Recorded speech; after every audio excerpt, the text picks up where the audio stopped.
xam nga li ma doon wax a ngi nii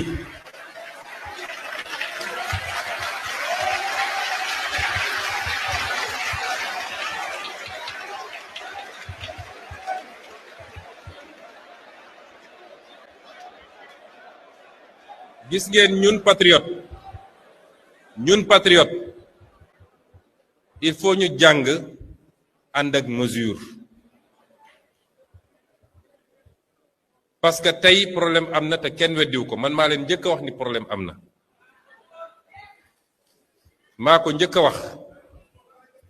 te am na loo xam ne foogewuñ ko woon nii te am na waaye nag bu ñu fàtte ni suñu diine daf ñu jàngal dara bul bëgg nit ba tax nga xaabaabal ci seede lu rafet waaye bul jëppi nit ba tax nga xaabaabal ci seede lu safaan wa ndax xamoo lu ëllëg di doon dama wax ni ba ci président Bassirou Diomaye Faye mii tey am nañu ay wuute ci lenn ci doxalin waaye du tee ñu fàtte ni bi mbir mi di métti ba métti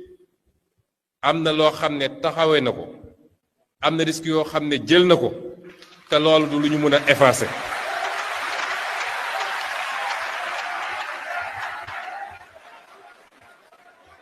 kon différent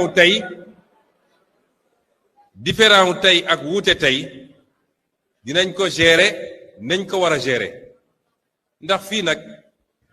ñi fi nekk ñépp xam nañ pourquoi ils se sont engagés te am nañ seen fulla bu doy man mii ñu fi tàccu bu ma jëloon yoon bu wuteeg li taxoon nit ñi jóg di ngeen taxaw ne ma ànduñu ci te duñ la topp